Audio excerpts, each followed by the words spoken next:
Okay, you ready? Yeah.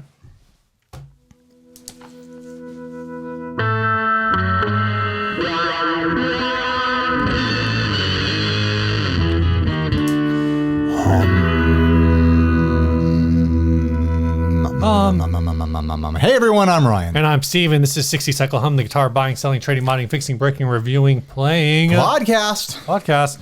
How you doing, man? I'm doing all right. Yeah? I got this water. You got water? I got water too. Water. We're both drinking water. It is water. Steve did air quotes, but we are drinking water, literal water. Tell us about this first ad. Who is This first ad was sent by Grant Wilson from Bigger Pedals. This is a G&L ASAT classic BuhBenduh circa 2001. If you're looking for a guitar that stands out, look no further than this G&L ASAT classic with BuhBenduh. BuhBenduh, huh? In addition to the BuhBenduh, the guitar features a hipshot tuner, custom painted graphics, and has been signed by Brooks and Dunn. Both of them. Comes with a hard case, so hard. I don't know anything about Such Brooks and case, Dunn. $2,000.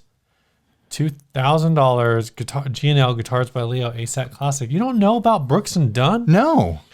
What is the best? Well, it's a Brooks- BuhBenduh guitar. I'm assuming it's a country. Brooks and Dunn outfit. is a country outfit. Brooks and Dunn It sounds like is a clothing company. Brooks and Dunn. Kix Brooks and Ronnie Dunn. They've started apparently in 1990. Really? Okay. I'm trying to figure out if there was a song of theirs that you would have heard. Congratulations on 31 years of music, Brooks and Dunn. I'm looking. I don't know. Are they still making music? From back then, probably the song you would have maybe have heard was Boot Scootin' Boogie. No? No. That's probably the only one that I. Okay. Well, I'm not familiar with their work. They did a cover of My Maria that was pretty big. No? All right. Okay. No, I don't know it. I didn't listen to any country I know. until I started doing it ironically in my college years. And then I started transitioning and listening to it sincerely, but only some country, not all country. I never listened to like country radio. I'm realizing that I don't think I know any of their songs after like 1998. So anyways, this guitar is a big old purple lightning mess. It honestly looks worse than the purple lightning art on the Dimebag guitars. They almost don't look like lightning, especially the ones on the back. They look like varicose veins. Gross, but true. Also, these clouds, like Those clouds are bad. this one cloud right here, This is an art review podcast right now. kind of looks like abstract woman. Oh, it is. It is supposed to be a woman. Is it? Yeah, that is supposed to be a woman. Look at that lady right there. Got her arm and her head with her hair and her breasts down to her butt and her leg. That's so weird. They hit a woman in the clouds. Is that another woman there? Maybe. Or is that a man? It's kind of just like an alien. It looks like a dolphin person. I'm not trying to like body shame here. Look at the tail on that thing. That's a dolphin person. This part? Is that the Yeah. tail? What is going on with this dolphin person that is connected to a human woman cloud? Oh, that's like a mermaid thing. Maybe it's like a transitional, Oh. like half, like it's this part is the. That's a lot. This is the woman part and this is the mermaid part. That's a lot for a guitar to have a cloud woman with lightning shooting out of her transitioning into a mermaid woman. Their last song was released in 2019. They had a 10-year gap. So maybe I was going to say they were defeated by COVID, but I think actually they broke up. Yeah. From 2015. Well, they broke up because they couldn't agree on COVID is what happened. It was a political fight between the two. You hate to see that happen. This is how, we're not even talking about this guitar. The Brooks and Dunn won the Country Music Association's Vocal Duo of the Year every year between 1992 and 2006, except for 2000. I don't know what happened in 2000. What the hell happened in 2000? My guess is a vocal duo. Yeah.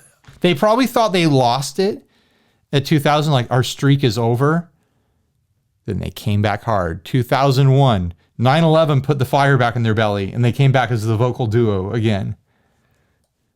I'm like, I really want to know who beat them in 2000. Montgomery Gentry, an Wow. artist that I Big care year. nothing about. Big year for Montgomery. He defeated Brooks and Dunn. Yeah, Montgomery and Gentry. They combined. And, there's two of them. There has to be two. There's always got to be two. the duo.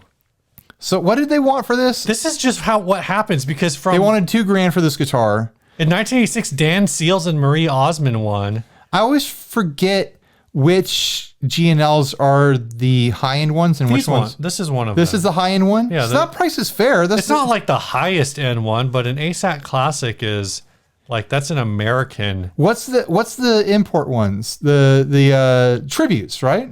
Yeah. Okay, that's the tribute. That's the budget line. It's the tribute line. Yeah, so the price is fair for a USA G&L, but the art sucks. Wait, Maybe the signature does something for someone. The fact that it has a BuhBenduh built in, I feel like that's going to be something for someone. that's something that like is a value bump. That's for sure. Because it's a major operation to get those installed, and it's very rare that you find new BuhBenduh guitars on the used market. I'm trying to figure out maybe they're just not sold readily, but I'm not seeing any like ASAT Classic to like compare pricing to. It doesn't exist. I'm seeing a lot of tribute models. We've slipped into a parallel universe where this guitar doesn't exist. I'm seeing these on Reverb without the BuhBenduh Right. for like $600. Well, damn. Maybe we're all wrong. Maybe this is way overpriced because I'm not paying for that art. And honestly, take off the pick guard and sell the pick guard with the signature. I don't want to pay for the signature either. I just want to pay for the guitar plus the BuhBenduh. Oh, here's one. So this kind of is more what I was thinking. This one is up for $980. That's what I was expecting the price to kind of be. That's still pretty far below $2,000, Steve. Yeah, but this has a BuhBenduh. It does have the BuhBenduh. And it's signed by Brooks and Dunn, the B&D. B&D. B&D. BuhBenduh with B&D. BuhBenduh. Big and D. Are you going somewhere with all that? I don't know. Kind of just being obnoxious. If that art was on a $500 guitar, I might like this ironically, just because it's so bad. I feel like a BuhBenduh install costs like $500. Oh, sure. I'm saying without the BuhBenduh, obviously. I mean, for $1,000, this guitar with a BuhBenduh is something worth looking at if people are looking for that sort of thing. I've never messed around with the BuhBenduh. I've always wanted to. It looks like a lot of fun. And it has that hip shot thumb thing that drops down to D, right? Or does it go high? Usually, I mean, it depends on how you have it set up. But yeah, Right, usually you would have that set up to drop to D. If Which you is turn interesting. It doesn't mention that in the description. It only mentions the BuhBenduh. If you turn that art over, it would look like a coral reef. And when you look at this that's what this art reminds me of, this, looking at it as if it's a coral reef, reminds me of the swimming level in Teenage Mutant Ninja Turtles. Oh, interesting. Which is considered like one of the hardest video game levels of all time. That brings it all around. That makes Teenage Mutant Ninja Turtles. Now it all makes sense. 0.5 shell, turtle power. Yeah. We know their age. We know their martial arts discipline. We know their species. Yeah. I'm ready to watch these bad boys. Middle-aged mutant. Middle-aged mutant. Samurai turtles. All right. Now's the part of the show. Hey, Ryan, what's new? Well, this isn't totally new, but it's new this week when we recorded this. I got another Princeton Reverb, Steve. Oh, yeah. I've always tell us more. I've Ryan. always wanted to run stereo Princetons, and now I'm doing it. I'm doing it every day. I'm running stereo Princetons every day, and I'm loving life in this new reality that I've made for myself. A stereo Princetons, 2 Princetons. 1, 2. Princes, stand before you, baby. Oh, mangled that super hard. Way to go. But I worked out a trade deal plus cash. What'd you trade? I traded my Nocturne Brain, Mystery Brain. I traded a Walrus Audio Warhorse version 2. Oh. And the guy wanted me to bring the Anasounds Element spring reverb with me. Right. For some reason, my brain mangled that message as I read it, and I brought the Tech 21 PSA 2.0 instead. That's a pretty big miss. And as I handed it to him, he was like, that's not it. I was like, oh, shoot. And so I had to like PayPal him the difference Oh, man. of the value of that. And I felt so stupid. But the good news is I sold that pedal for what he was, considering the its Anasounds value. one? No, I sold the TSA for what he gotcha. considered the value of the Anasounds one. So Gotcha. it all works out in the end. And then I threw cash in it as well. A fun part of the story is I met up with a guy in a Shell parking lot, a gas station parking lot, late at night. And I knew that we were doing that. And I knew that I wanted to test the amp before handing over products and money and driving away with the tube amp that who knows if it works. So I had this inverter thing that you plug into a car and you can plug power into it.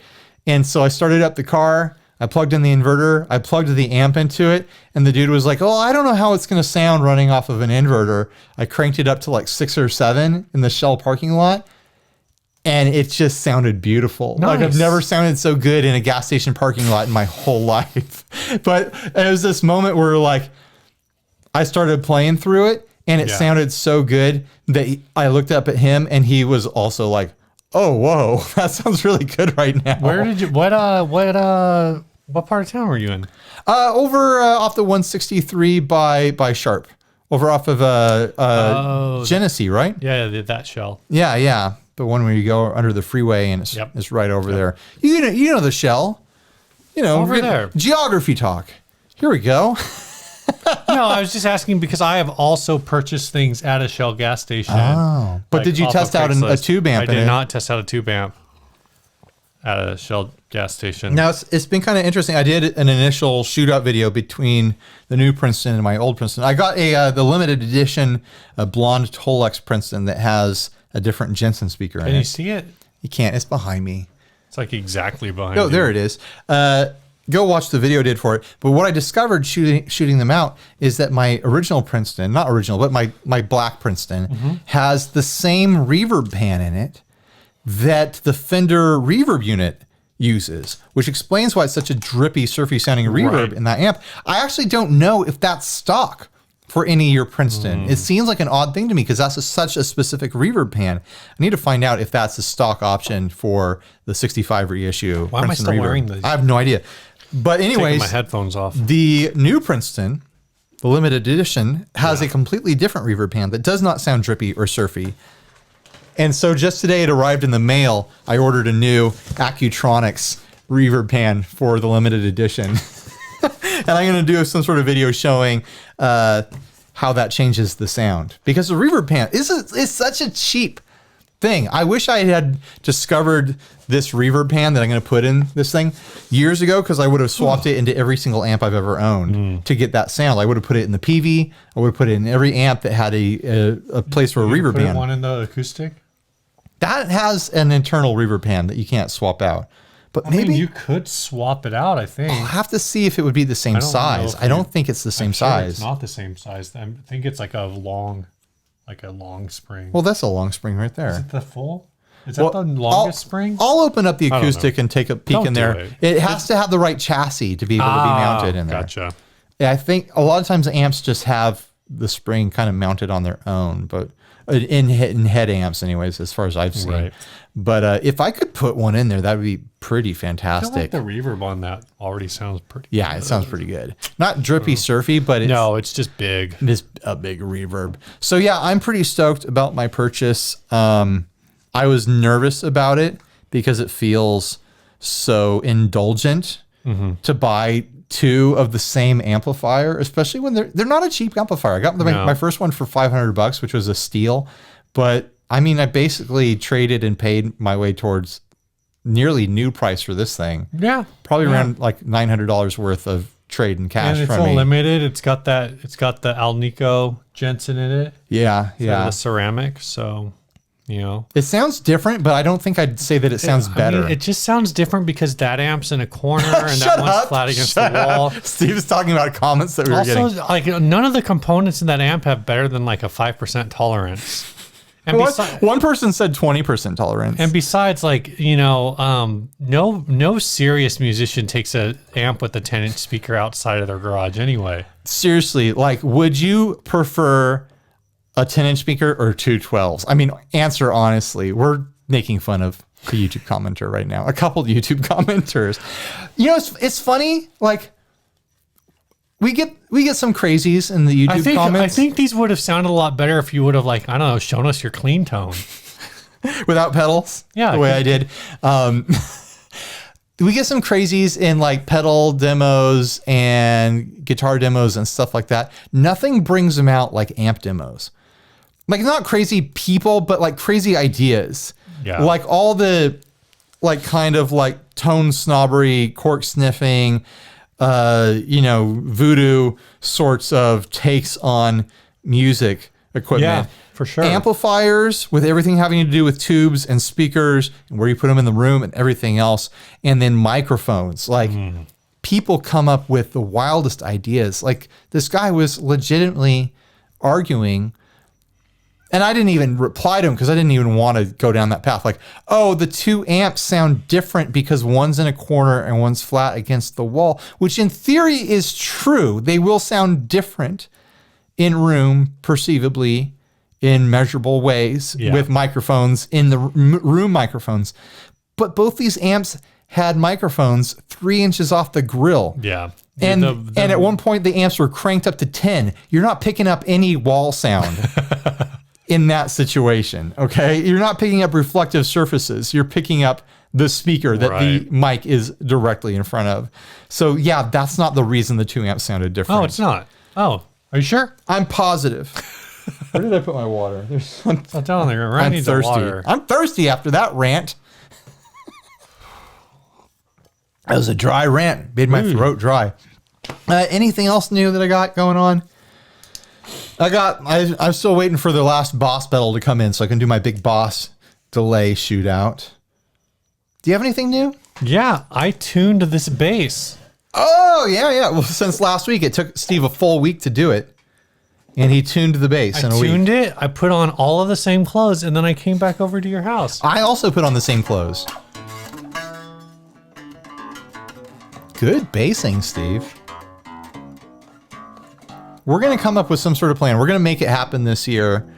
We're going to film some jam videos, me and Steve. Steve's going to play some bass. I'm going to play some guitar. Donner or Beat Buddy are going to pick up some drums. And we're going to have a good old time. And you guys are finally going to get to hear. You're going to get to unlock Steve's bass face. I hope. Unlock Steve's bass face at 500 likes. Gonna get to watch me slop the bass. Palm mute the like button. That was dumb. We can't take slap. No, that's slop. All right. At 200,000 subscribers, I will unlock guitar slop. Slop the guitar. All right. This is a part of the show where we get paid. Oh, shoot. Really? Yeah. This first sponsor for this week's show is, man, these transitions are awful. Yeah, this is terrible. Is D'Addario. Right now, through the 21st of January, when you use code HUM25. Is it really January? Sorry, December 21st. Damn, that's through a long the 21st of December, you can get 25% off your entire order and free shipping when you spend more than $50 at D'Addario.com. More than $50? That's just stocking up on strings for like the first quarter. Do it. Yeah, go save money on the strings that you need. You already need strings. Yeah. Go pack up, bulk up on them. You guys man. already know we are a big fan of the XT, or if you're a little more traditional like me, the XL string. Ho ho ho. Old school boy over Old here. school over there. I've got XLs here for baritone. Yeah. D'Addario also has like a ton of sick accessories, like these auto lock straps. Like they're cleaning. You know what? What am I doing? I'm freaking stupid. Auto lock them, Steve. Auto lock that bass right now. Strap it on. Auto lock it. You're ready to go. Having some problems because It would have been very embarrassing if it didn't work, but it did work. Look how fast that was. Oh, I'm done. I'm done. Boom. I'm done. Boom, he's done. I'm done. The audio listeners have no idea what's going on, but Steve applied and then removed a strap from a bass guitar very quickly. It was very impressive. So fast. So fast. Also, I'm a big fan of their cleaning and their maintenance kits. It just keeps everything together all in one place. I'm a notorious slob. Everything is a mess around here. And having a built-in organization system. It really is a mess. It's a total disaster. I'm having anxiety. But it's got all the cleaning stuff that you would need. Neat microfiber rag, a mat to put your guitar on, a neck holder, other stuff in here. It's just convenient. It's just a convenient kit. Yeah, you could piecemeal out your cleaning kit, your maintenance kit, or whatever. But I like that these are a kit that's all together and is a, contained thing. So anyways, huge thanks to D'Addario for yet again sponsoring the podcast that you love, the content that you consume and absorb for some reason every single week. So go visit the link, buy some stuff, save some money. 25% you said? 25% with code HUM through basically, or use the link through basically the end of the year. All right, first topic. First topic. This topic was sent. Do you remember who sent this? Oh crap, topic? we didn't choose a second topic. We weren't gonna do a second topic. Oh, that's right, because we're doing 4 ads. This first topic was sent to us by Kyle Bernhardt. Wow. He said you and Steve each do a top 5 list of favorite gear you got this year. Could be amps, guitars, pedals, DAWs. I'm not gonna talk about DAWs. The band DAWs? He's talking about digital audio workstations, Steve. Yeah. So what was your gear like, Steve? Your gear year? I don't actually know. I was thinking about this and trying to figure out what did you get? What You bought every single Caroline and bigger pedal that ever came out. I didn't do that. Well, I got the Wave Cannon and the Haymaker this year. I still haven't had a chance to plug my Wave Cannon in because I'm doing something. I'm trying to do something interesting with that. Happy anniversary on you unboxing your Mr. Black pedals Mr. too. Black stuff, yeah. still haven't played any of those. Congratulations. The Albee, man. I think that's definitely got to be in the top 5. Albee is a fun one for 2020. Of 2020. I got my Gibson bass. I've been playing that thing all the time. That one's a ton of fun. You got 2 basses this year. I got 2 basses this year. Second bass. Maybe you'll get third next year. So I actually I own 4 basses again. I've got this guy back here, the Italia. I've got that Eastwood. Yeah. Which I will probably throw this guy on my wall and bring the Eastwood back over here for your wall. Okay. I need to make space for a long guitar over here. Well, you don't have any long guitar in your life. I don't have any long guitar in my life. And it's a short scale. That one's a short scale long guitar. It's a short long guitar. And then I got that Gibson bass, the Gibson EB 2014, 2015, whatever year was their 120th anniversary. 125th. 120 years making basses, electric basses. Can you believe it? And then I have a Yamaha bass. I'm trying to remember what other gear. You said that like you shouldn't have the Yamaha bass anymore. Well, it's just, and then I've got a Yamaha bass. It's just in my closet. It lives in the closet. I'm just saying, maybe it's time. It's like the backup. You have so many basses now. Maybe it's time to liberate it. It's like my most. No, I can't even say it's my most normal bass because the Gibson is. Right. Even the Gibson is pretty abnormal because it's a Gibson that looks like a Fender. Right. Did you ever get the neck fixed on that thing? No, I still need to get it down to. Didn't you order the tool and everything to do it? Yeah, but it's a little slip. It's not the. It's not. It's a little. You should take it to one of the repair boys that we know. Yeah. And get it fixed up. Yeah, I need. We know a couple of them. Otherwise, I'm trying to remember what other gear I got this year. I vaguely remember you got, or might have been last year, like some sort of direct to front of house kind of device. Or maybe that was just supplied by the church or something like that. The Sans amp? The Sans amp is like The one I got for guitar, I got a while ago. Well, what did I get this year? What did you get? What's your top 5? I mean, it's clearly unfair because I have a constant stream of crap being thrown at me. Not crap, wonderful, beautiful devices being thrown at me day in and day out throughout the year. But I mean, some big highlights: the Fender Jazzmaster. Oh yeah, the Amp Pro 2 has quickly become one of my favorite guitars. I just love playing that thing. It's fantastic. Another Fender, I just got the Princeton. I'm in love with that. Pedals wise, I got the Surfy Bear. Everything is surf guitar related. I got the Surfy Bear stuff this year.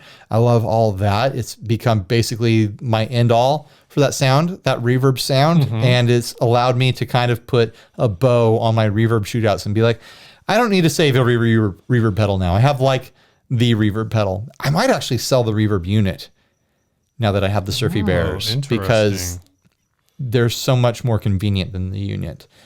The Squier, the Starcaster was a big highlight for me.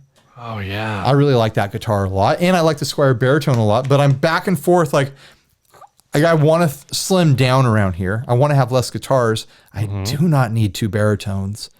Especially when they're kind of similar. They have basically the same exact neck, just different pickups.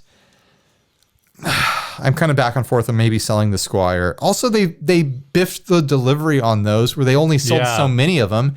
And it's like, I mean, the business side for me is like, it's ideal if I can cover something and then it's out there in the world so people can buy it through affiliate links. Right. So it kind of feels like wasted space having them both. But then what if they start listing them again? I want to be able to keep using it. It's a tough place to be. That's a tough place to be business-wise and when you're trying to slim down and have less stuff around. I feel like there's other pedals that I was excited about from this past year. Did you already say 5 things? Probably. I'm probably over 5. I don't know. I just love touching. What about that Princeton Reverb? I already mentioned that. Oh, yeah. I missed it. Everything I mentioned is kind of Fender oriented. Fenders and Squiers and surfy reverbs. It's actually weird for me to think that I really only get like 4 things this year. I must have gotten more than 4 things. My theory is that even though we're doing this stuff and gear comes in a lot more often for both of us, way more for me. Yeah. I still buy the same amount of gear roughly throughout a year that I did before all this nonsense. I still buy and sell like 1 or 2 guitars. I still buy myself a couple pedals when I see a pedal that's on the used market or something like, I kind of want to check that out. And I still have the same pace of personal purchases going on. Right. Which is kind of weird because you'd think that would just disappear if, I'm in this business where stuff is sent to me. I'd be like, why would I buy anything ever again? But there's always things that like you want that might be old or that, is just a builder who's not actively marketing something. But also there's something more satisfying about buying something for yourself. Yeah. It's true. Like, I feel like I bought the Fender Jaguar last year around August, I think. Yeah. And it was an immensely personal, rewarding experience for me after a couple of years of doing all this video stuff to find a guitar, become smitten with it. It's not a current production model.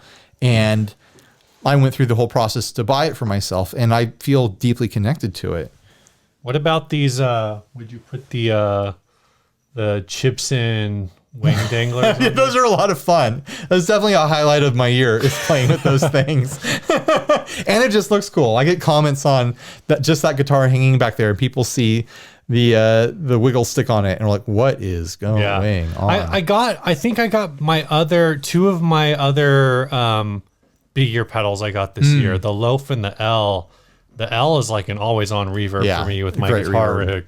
And the Loaf is just a lot of fun. It's a unique, I think it's a really unique fuzz actually. It's like an overdrivey fuzz. Because it's kind of overdrivey, yeah. Yeah. It's like a soft fuzz. Yeah.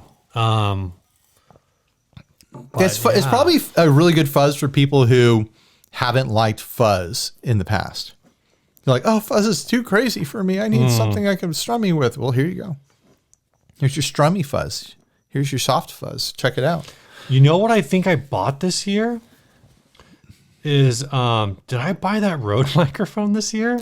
Yeah, we had to buy into our home recording rigs, our live streaming rigs, because of COVID and everything like that. Yeah, back in April, I bought a boom arm. Yeah. Boom operator. Boom operator. Why do I not? I don't have a notification for that. I don't know. Rode, but I thought I bought it this year. Maybe I didn't buy it. We did a decent amount of episodes doing the live streaming thing. Yeah. Probably like I think we would still be doing it, except I got kicked out of the house. Yeah. Basically. I mean, not Steve's like, family not was maliciously. No. It's like we can't survive this anymore. There's too much going on in the house when you're doing a dumb podcast show. Basically. Talking about guitars and the children can't go to bed until you're done. This is a bad situation. And so every week, week in and week out, Steve and I risk our health and our lives, exposing each other to the deadly diseases within. I kind of want to get tests. Like, I want to get one of those residual mRNA tests, whatever. We should get tested together. Where like they don't test if you have like antibodies. They test if you have like any so it's like if you got it back in January, that would be a good test to get. I don't think I got it. I don't think I've been sick this year, so I don't think I've had it. Or if I did, I was completely asymptomatic. I caught a wild bug. Just crazy, like 3-day bug. Yeah. When I went to Hawaii earlier in the year, I don't think it was COVID at all, but it was pretty wild. Like I was coughing up huge chunks of gross stuff. Yeah. Yeah. It was a trip, but I toughed it out and I still enjoyed my vacation. How dare you? That's and I haven't been sick since.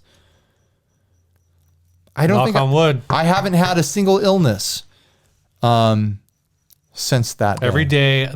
Every night, every morning when I wake up after drinking a little too much the night before, I think I wake up with a little bit of a headache and just too tired to roll out of bed. And I go, is this COVID? Is this it? I'm like the meme guy. And there's like a scattering of beer cans on the ground. And he's like, is this COVID?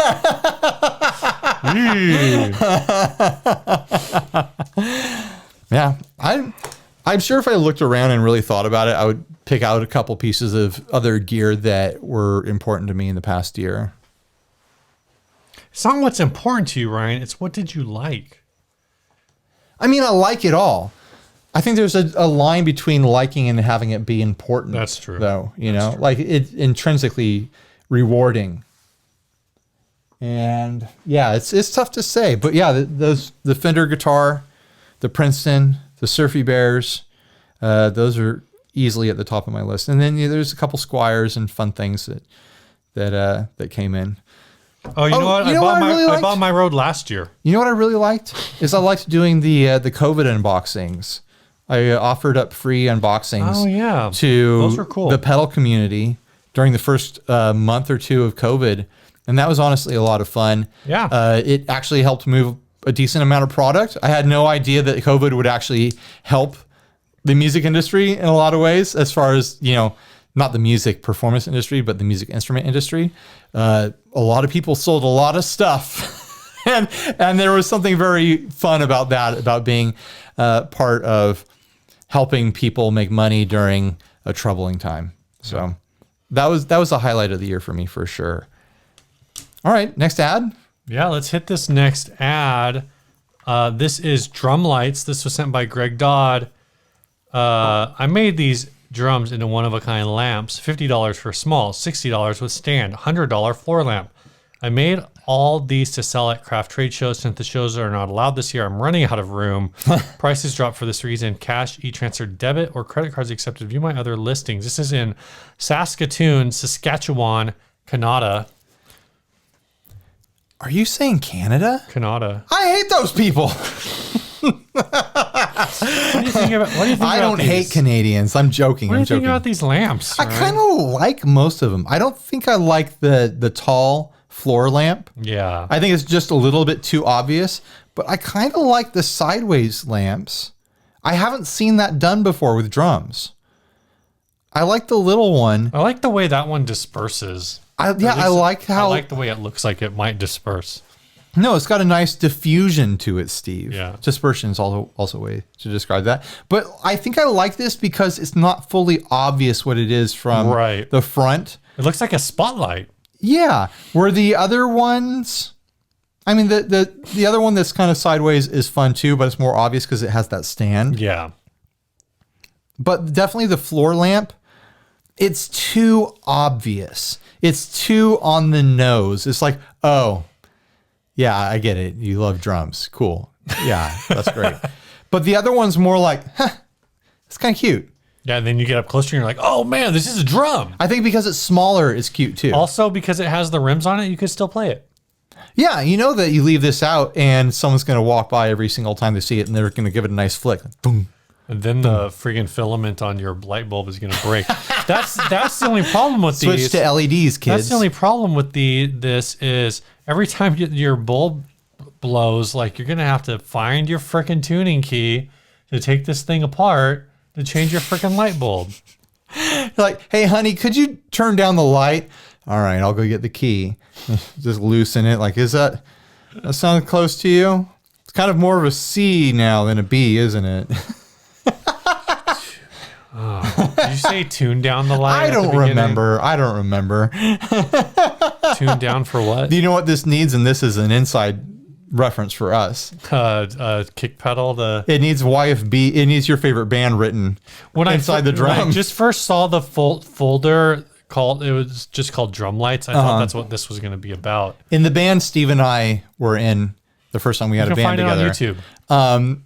We search for your favorite band. The drummer had this 28-inch bass drum, this old Slingerland kit. Yeah. And we came up with a rig that would flash the light on and off inside of it. The light. Did I mention there's a light inside of it that would flash on and off when he used the pedal? It was a big, dangerous rig. I've described it before. But, yeah. It had lightning coursing it through threw its sparks. You could smell burning when we played. Very hot. But it was a ton of fun. And it definitely was probably the best part of the band. Definitely the thing that had people paying attention to us. It wasn't the music, that's for sure. Like, oh, wow, these guys are playing? Yeah, they have a very minimal light show, but it is a light show. It's one light, and it turns on and off. You guys are the Drum Light Band. We should have just called ourselves that. Drum Light Band. Drum Light Band. Drum Light Band. Kick light. Kick light. You should. Light kick. I think you could still sell the. Yeah, never mind. Yeah, someone would want to buy it, but it would have to be designed completely different than how I did it. Like safely. I would be surprised if that product does not exist now. It's got to exist somewhere. But anyways, I endorse this. I don't think the prices are ridiculous. The prices are normal lamp prices. Are they? They are. Lamps can be expensive, man.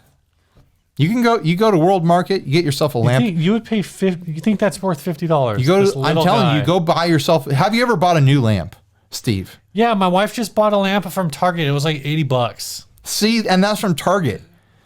That lamp is $50. Yeah, I'm telling you, these are good prices for lamps. $10 Tom on a. All right, whatever. Well, then you make them and sell them. $10 Tom is a good band name too. $10 Tom. $10 Tom. $10 Tom is my. Hey everyone, we're $10 Tom. We got merch in the back here. For our first song is called. $10 Tom is my professional name in foreign countries. And downtown. Here he comes, $10 Tom.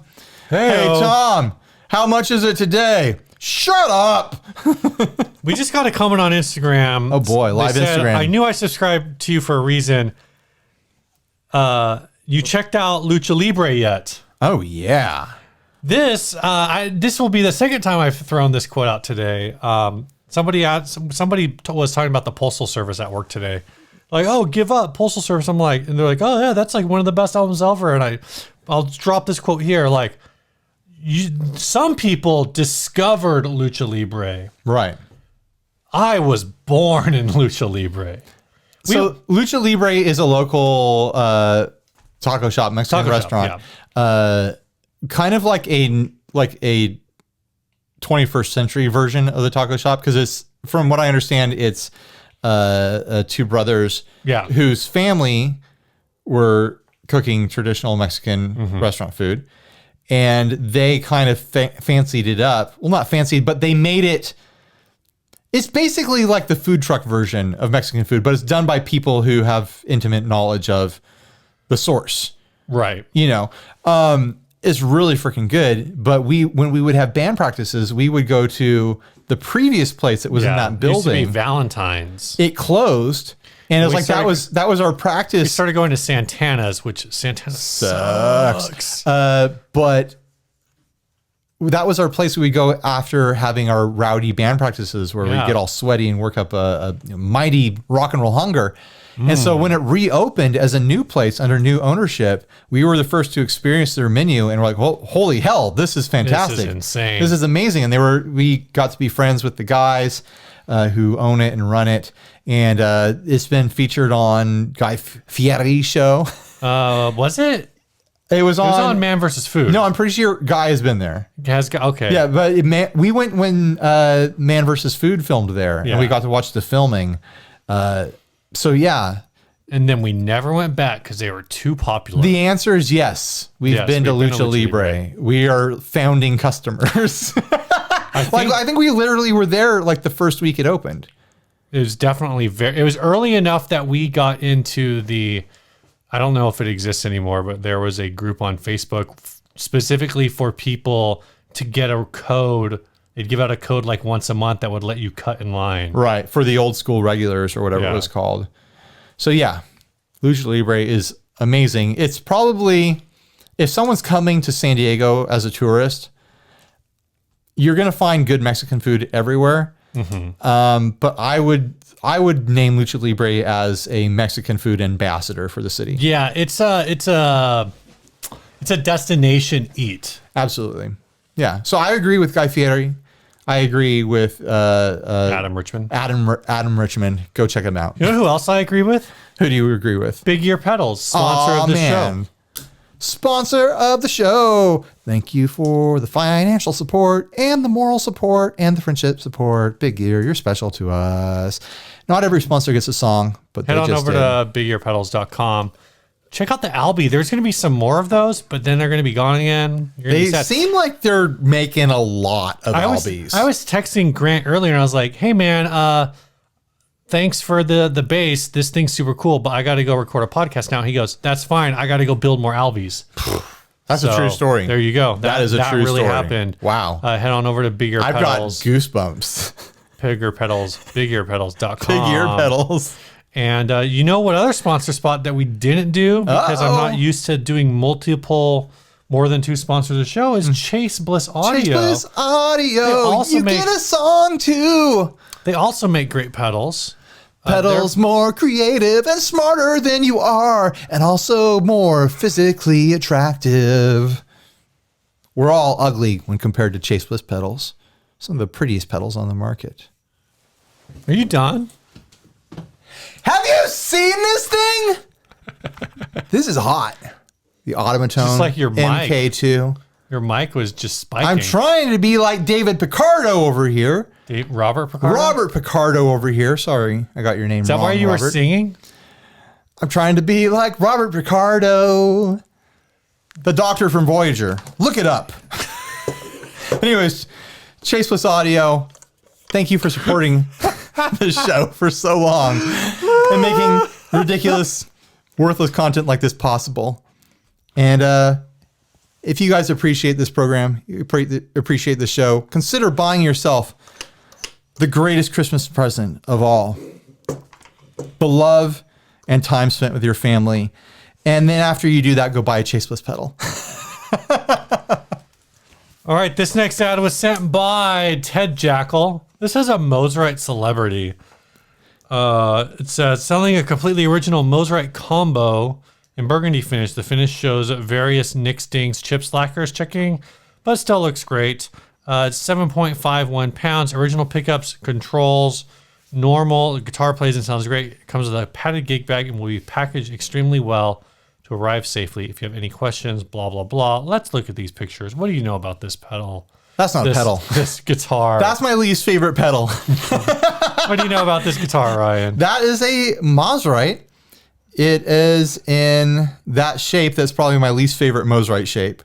Mosrite, however you pronounce it.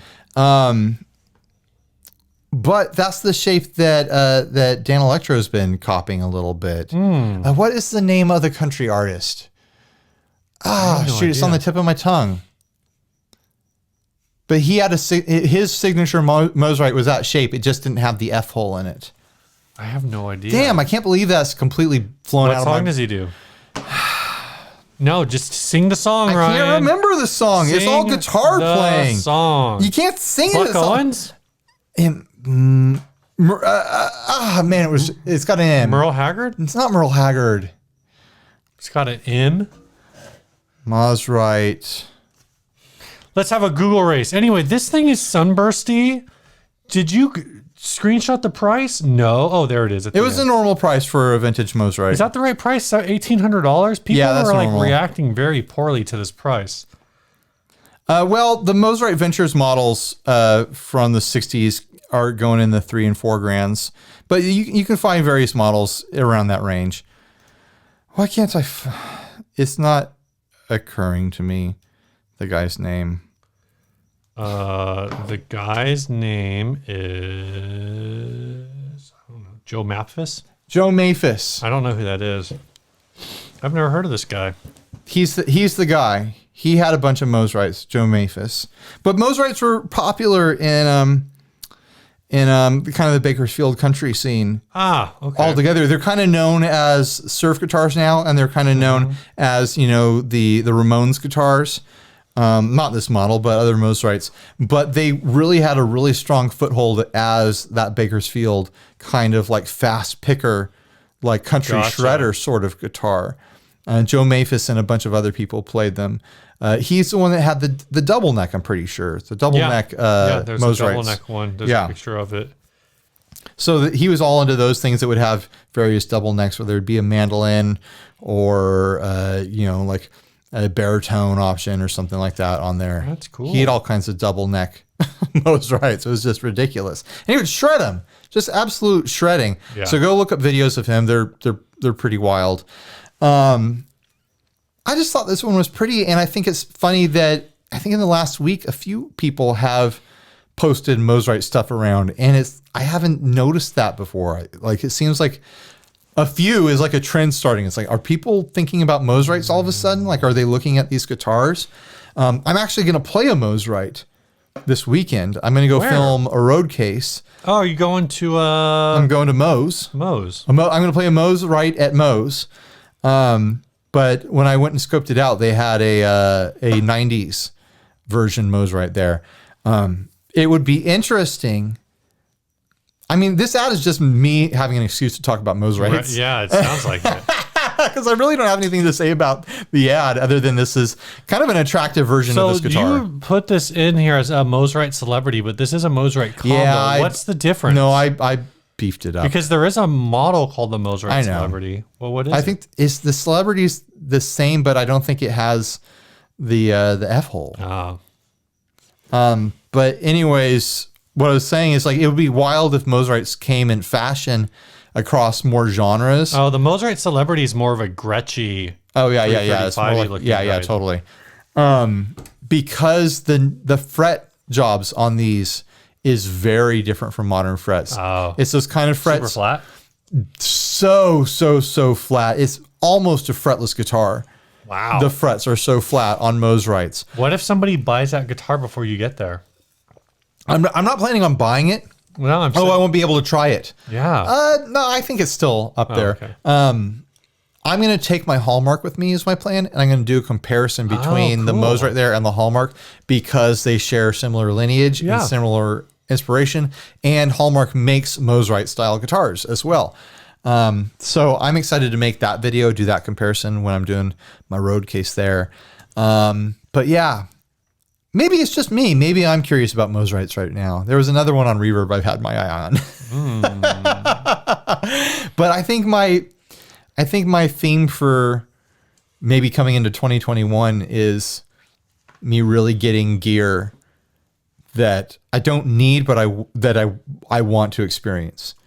You know, I think has been like kind of the cool thing with the Road Case series for sure is getting to try seeing, different stuff. Seeing just those different things. So, and going to places like Cosonic. Yeah, that was fun. And trying out vintage stuff, or going down to Pitbull and pulling, some different high-end guitars. I had a crazy idea. I was watching YouTube with my son, and the video he was watching was some kid influencer channel. Yeah. Where they spent the night in a candy store.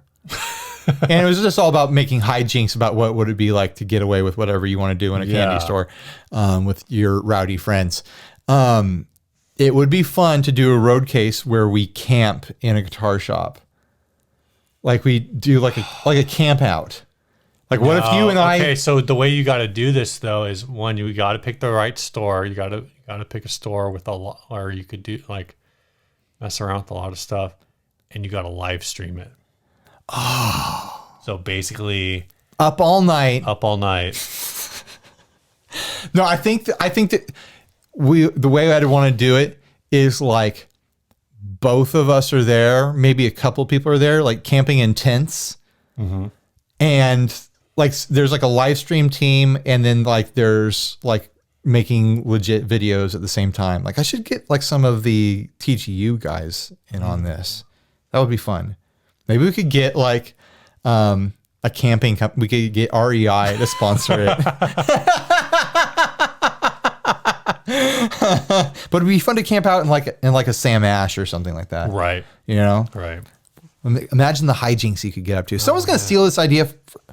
Fluff, don't do it. Come on, man. We're already both Ryan B's with beards. Don't do it. Don't take... I think he plays more riffs than you do. He does play more riffs than me. I just do more noodling. Just say, Fluff, don't take my camping idea. Andy's going to do it now. That's the truth. Yeah.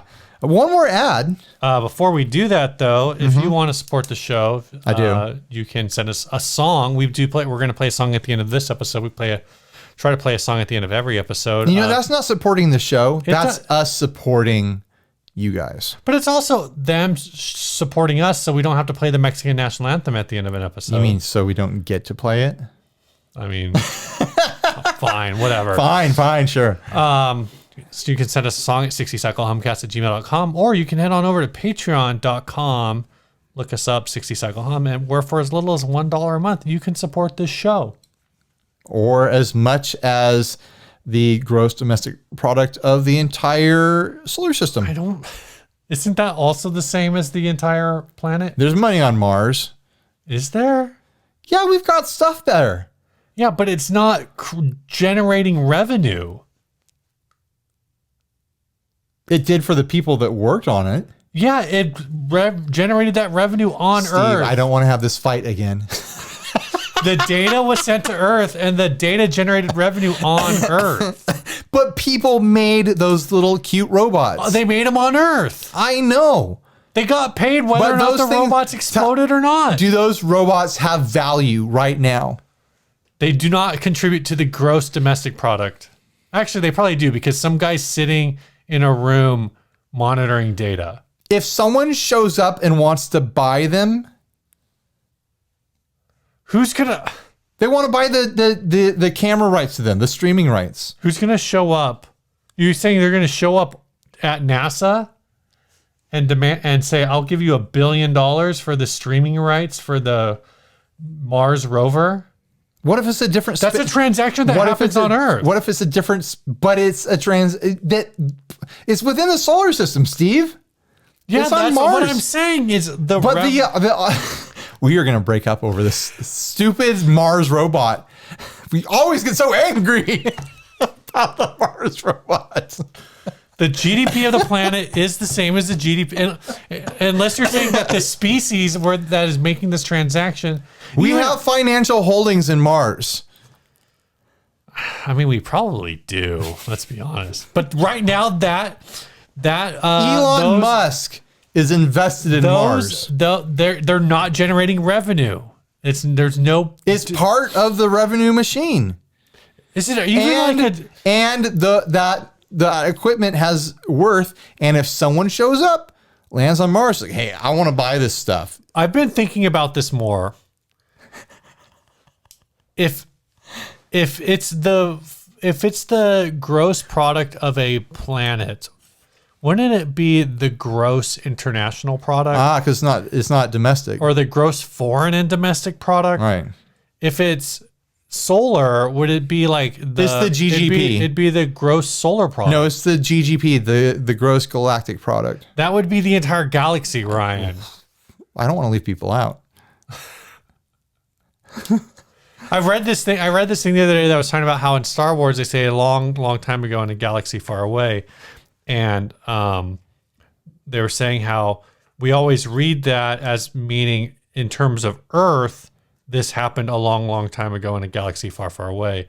But really, that's just from the perspective of the narrator. So the narrator isn't necessarily like an Earth person in current time. It is a person in their time, and space, in a far-flung future. So of theirs. we haven't considered the time frame of the narrator. Right. That basically we assume the narrator is us. We assume the narrator is us, but the reality is we could be living in the Star Wars timeline, and we're even longer ago in a galaxy even further away in terms of the narrator. Or we represent the post-apocalypse after Star Wars times. Yeah. Or it's all just a big scheme to sell toys. Oh, it's just a bunch of movies and TV shows. Yeah. So head on over to patreon.com and help us keep making content like this. This last ad, was this content? Is this content? I don't even know anymore. This last ad was sent by Eric Rosenbaum. It is. Let's make a pact to have mental breakdowns on the podcast in 2021. Oh yeah, we definitely will. Yes. Native art, carved, custom, wolf, eagle, salmon, hookhook, raven, crow, hummingbird, and human. A wonderful piece by master carver Jimmy Wallace of Alert Bay, British Columbia. This is $3,228. Those are Canadian money. That's why it's a weird odd number. The guitar says it's a Rooster Peacemaker. Does that mean anything to you? It does not mean anything to me, but I'll say this is a rare case where I think the art might be worth the price or justify the price. Oops, I got rid of your thing. How did I do that? I don't know. There you go. I tried to zoom in on it and it disappeared. It's a very detailed and I'm assuming authentic kind of Pacific Northwest indigenous artwork style. And you can tell that this guy does it. Otherwise, he's got this huge piece behind it in the same style. I think this guy's like a legit carver in this style. And I think to get this, I think the artistry and the craftsmanship warrants the price. It doesn't seem like a throwaway attempt at this style. It seems very sincere.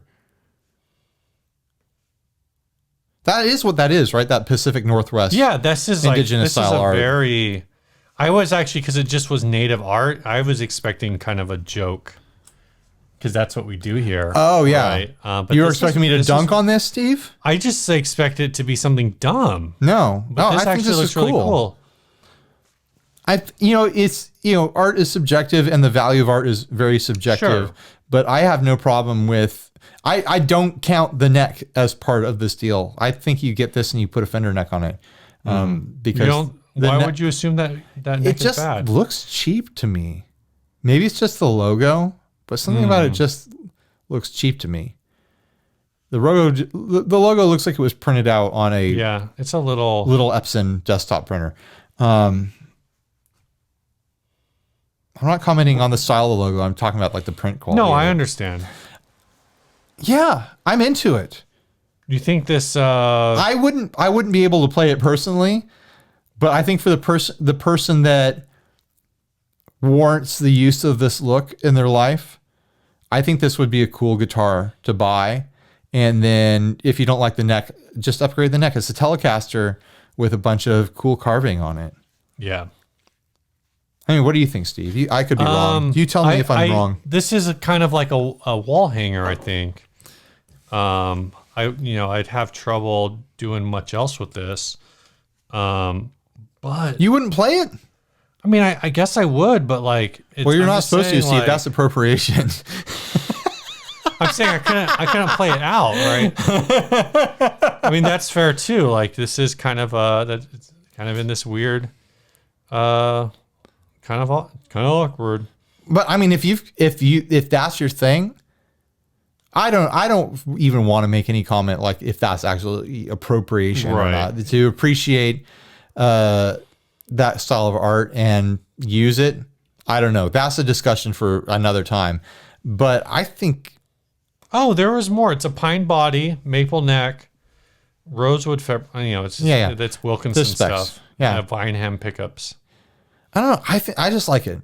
I like that it exists. It's really pretty. I like that it exists in the same world that I exist in. Well put together art. That's the kind of commitment to an aesthetic, to good art decisions, to kind of authentic styling that I want to see more in the guitars that end up on the show. I think it's a good example of doing it right. And it's done to the point where it's like, oh yeah, just charge whatever you charge for your art because that's what you made. If you charge $3,000 for wood carvings, then that's what you charge for this guitar. And it doesn't matter the make of the neck or the hardware really. You're selling the body. That's my take anyways. All right. Closing thoughts. Did we do it? I think we're going to play a song, man. We're going to play a song. Oh, we get to listen to it. Yeah. Here, I'll plug you in. Headphones. Plug me in. This week's song was sent by Ben. Thanks, Ben. Ben says, "Hi, I think this is the third time trying to send you a song. My band, oh shit, recorded a demo and stuck it on the internet at the beginning of this year. Feel free to use it as a track on Bandcamp. Emily used a Fender Modern Player Mustang. I think Corona equals no band practices into a Fender Super 210 amp. Buzz and Drive are an MXR 108 and a True Tone Jekyll and Hyde. Vicky's bass is a borrowed PV'd. Borrowed PV, DI'd through one of those silver Behringer pedals. I hit whatever drums were in the practice space. Hope you're both well. Ben, P.S. I think this is over, and I think when this is over and we can get going again, we're going to change the band name. Ask the podcast for ideas. Guys, we're going to play this song. It's called We're a Band. The band is called Oh Shit. If you have a better band name suggestion, I guess, I don't know if Ben, you're in the Facebook group, but we're going to tell people to maybe put it on Facebook or I guess email us. Leave a comment on YouTube. I don't know. No, let's come up with a name after we listen to the song. All right.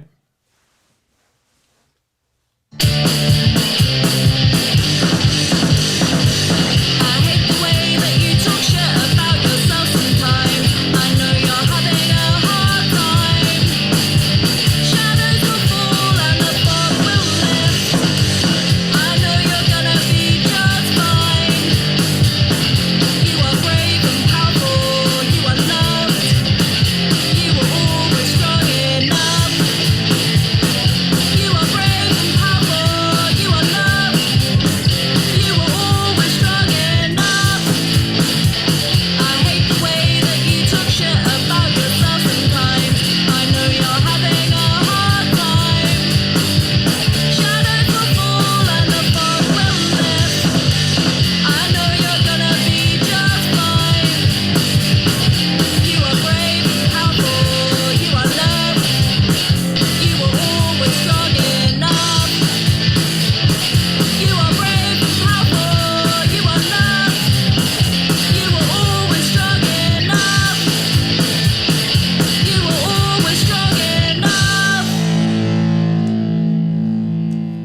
So this song's actually called Enough. I just don't know how to read things on Bandcamp. Oh, there's another song. Right, you're playing the whole band camp. Turn it off. I really want, so this EP was called We're a Band. That song was called Enough. I want the full name of the band to be Oh Shit, We're a Band. No, that's too long. I was thinking just slightly tweak it. Instead of oh shit, make it no shit. Or Then this EP becomes No Shit, We're a Band. no, here's what you do. You change the name to just a creative spelling of shit. But then each album is a different prefix. Oh shit, no shit. I can't think of any other things past those two. Total shit, not shit, I really like that song. some shit.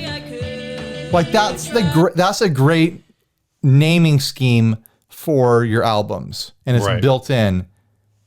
You just have to figure out the creative way to spell shit. Like maybe throw a Y in there, or make it with like a C and an H instead of an S. I don't know. Get creative. But I really liked that song. That's the kind of punk rock I like. If I walked into a venue and that was playing, I'd just instantly be in the vibe and be like, "Yep, I'm here. I'm at a show. I'm ready to go." So yeah, good job on the song. I like your whole deal.